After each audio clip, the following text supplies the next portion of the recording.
Back, people, and today we're breaking down film on Rasul Douglas, Miami Dolphins, newest corner. They just brought him in. Dolphins wanted a veteran presence. If you've been following me on stream, you know that this is not a move I necessarily would have made. I do understand the thought process behind it, and so we're gonna break this down, go over his skill set. I think pretty obvious. He's a vision-based corner. Really kind of thrives in more of cover two, cover four type of coverages, playing downhill.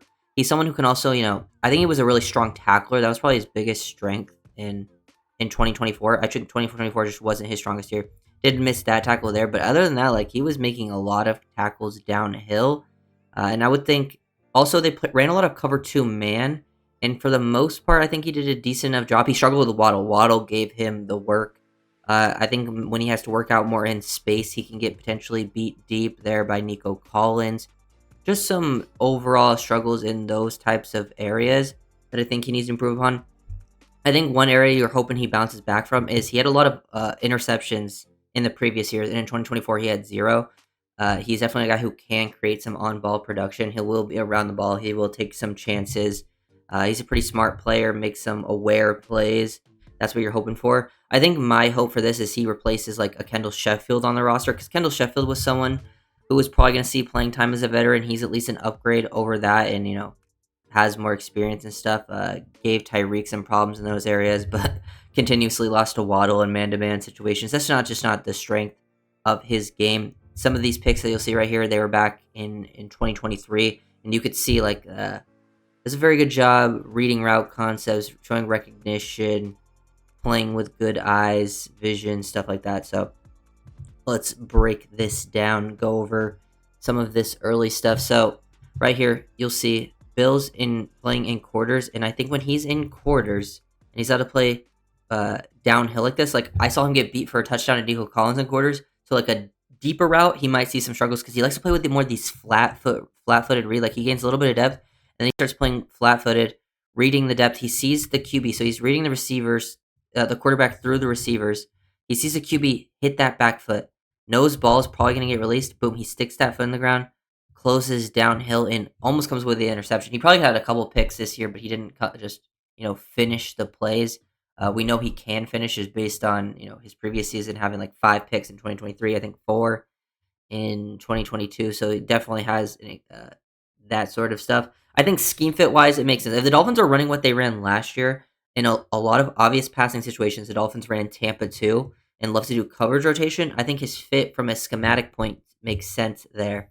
Like here's him playing some cover two. I think he's comfortable playing at the line, whether he needs to get physical or not.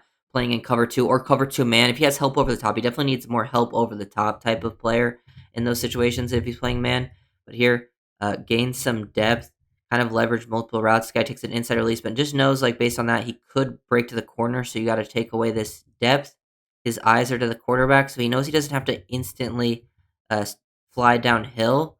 But once he sees Stroud start to work back this way, his eyes aren't working over here. He knows that he can start transitioning downhill before Stroud's even got down to his last option, because he understands like where people are based on leverage.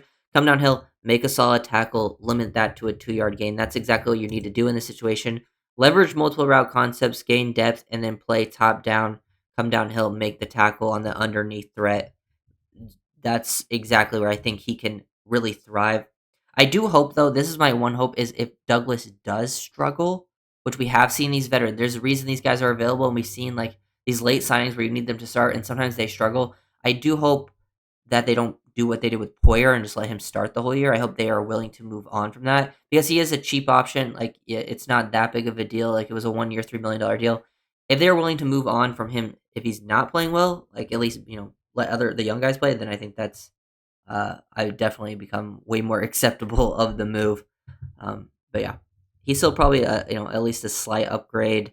At least will be a little more reliable than maybe a Jack Jones, who I imagine he would be the starter over.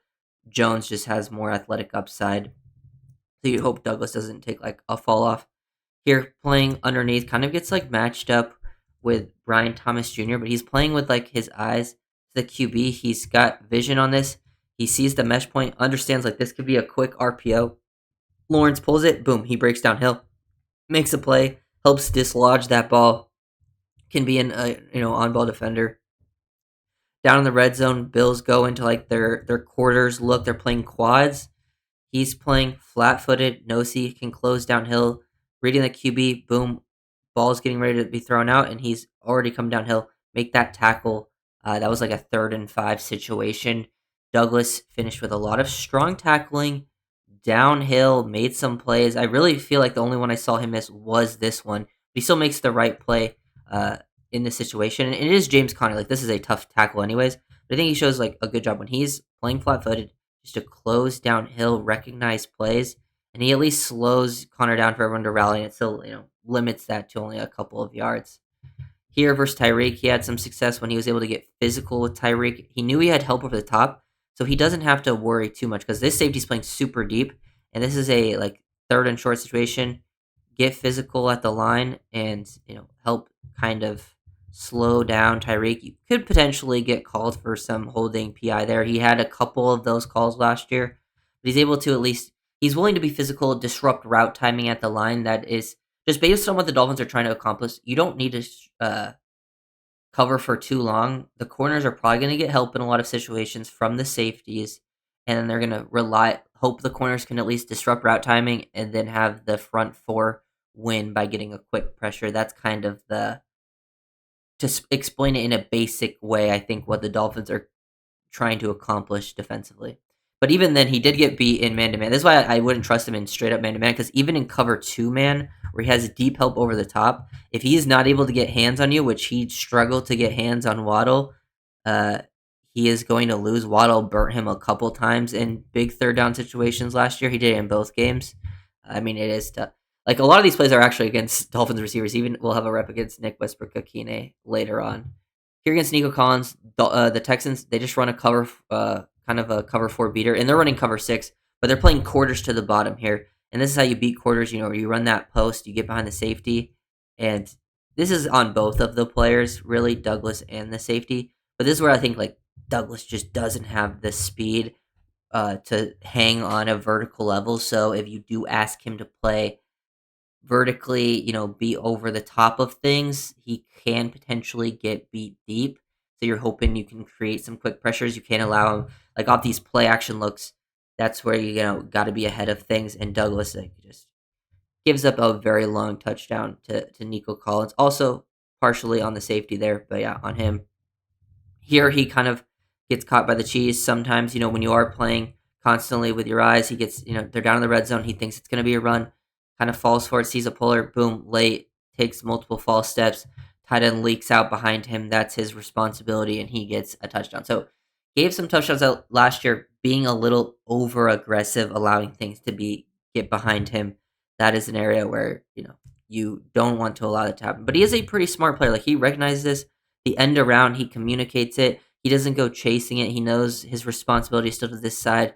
Texans try to fake that out and then throw the leak to the, out to the running back, and he's just there to completely take that away. Just being smart and disciplined. When he is playing as a like flat defender, because looks like they're gonna end up playing cover 2, he is much more disciplined in understanding of his responsibilities, and it's just less space to work with. He doesn't have to cover deep down the field. It's somewhere I think he can thrive.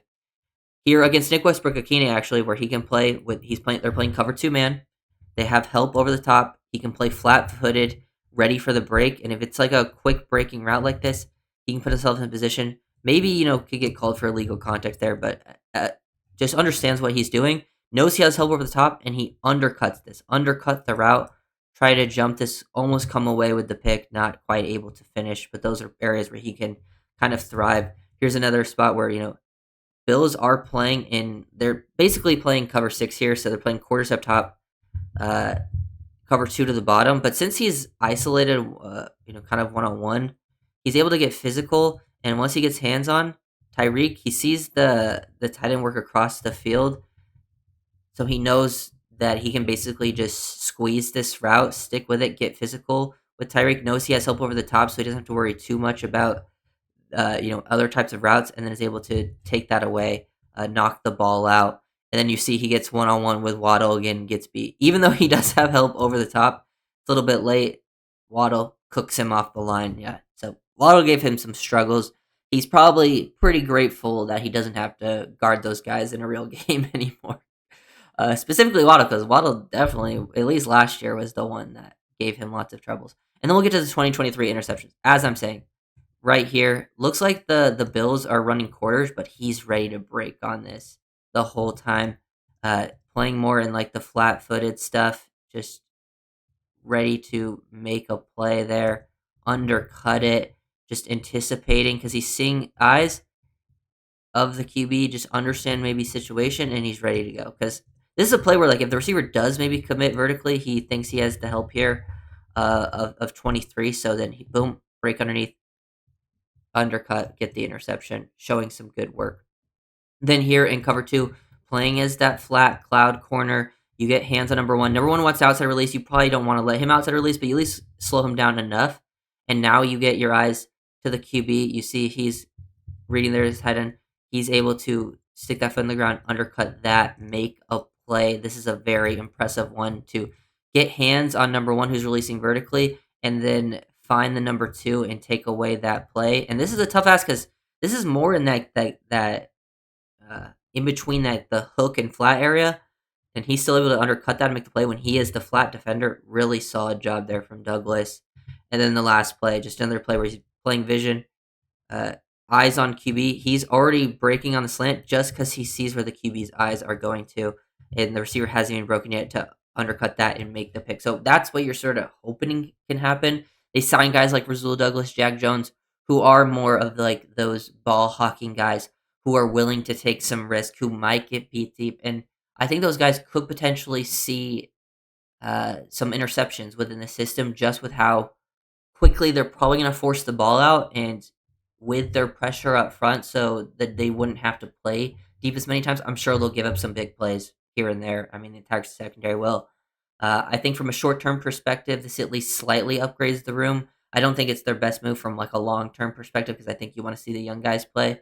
But hopefully you don't see what we've had problem in the past with some of these late veteran free agent signings is a big fall off. He was already seeing a fall off in 2024. So I'm just kind of hoping he can play at like an okay level. I think that's pretty fair and understandable for what the Dolphins kind of need or and expecting, and like sort of what you paid him for. You didn't pay him too much anyway. So if they get like an okay, decent level out of him, I think that's honestly probably pretty good for what the Dolphins are kind of expecting at this point. And I think Douglas probably got offered more elsewhere, but then he decided to come to Miami at that original offer. Also, considering like the no taxes and stuff, and it's just his best situation to see real playing time compared to most of other spots. And I'm making this video. I recorded it at least before the like cuts have really happened on the final day, so I don't know who he's kind of replacing on the roster, whether it's Sheffield, a Cam Smith, or maybe they just keep everyone pretty much that they wanted to. No Isaiah Johnson type of thing. So we'll see how that ends up working out. I wouldn't be surprised if it's Kendall Sheffield and the ends up on like the practice squad or something. So if you guys are doing it, comment, subscribe.